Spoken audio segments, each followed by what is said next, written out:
All right, guys, welcome to the first flipped classroom lesson, which is going to be on sketchnoting. This is going to be a brief overview of what sketchnoting is and how you can use it. All right, first things first is the tools you'll need. This is not something you're going to be doing with pencil, all right? Pencil, you get to erase. And the point is for you to be quick on your feet, thinking fast and processing information. So we're going to be using pens, all right? Always pens. You can use other utensils, but you can add these in later.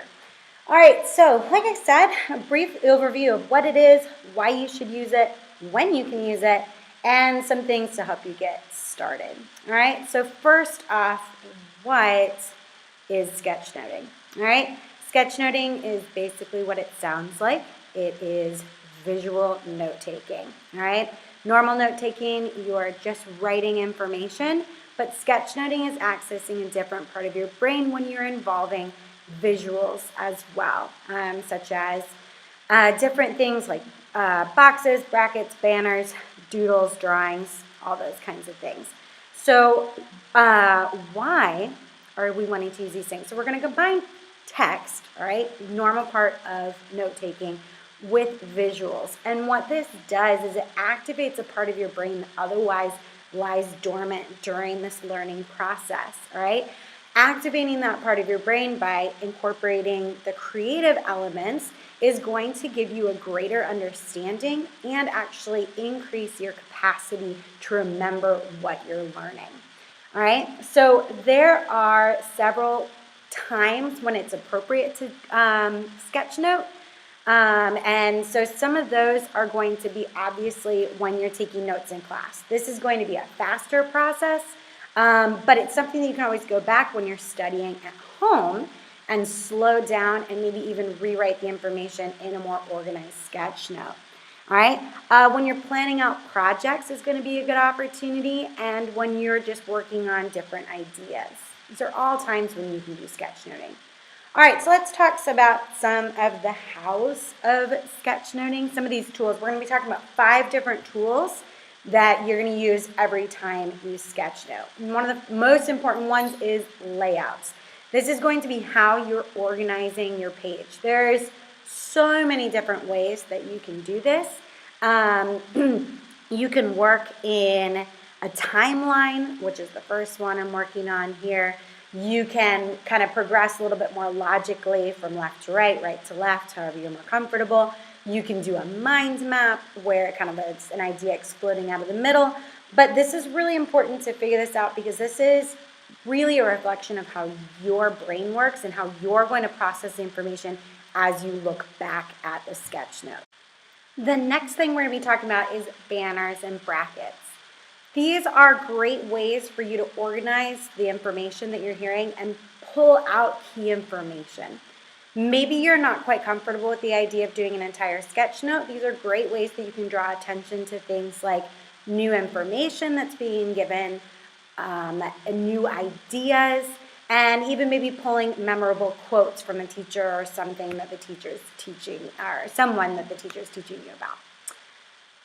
Okay, next is icons and images. It's obviously a really big part of it. For some of you that find yourselves to be really artistic, this might be a huge part of your sketch note where you're spending a lot of time really drawing. Maybe you're learning about Thomas Edison and you know that. And coming in, you draw this awesome drawing of him and you're going to fill the rest of the page with notes.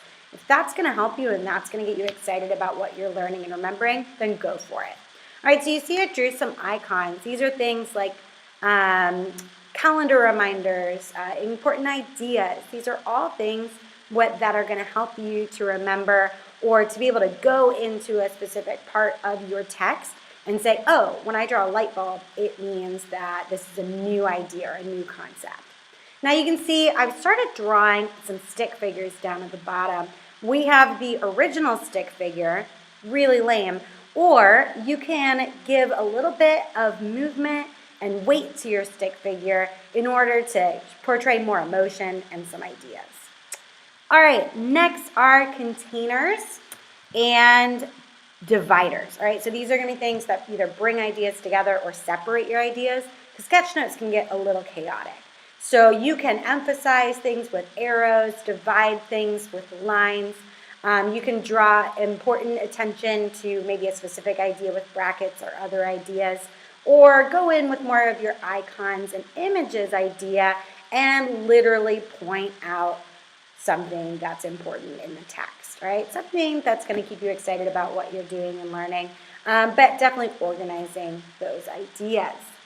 All right, last thing we're going to talk about is text, right?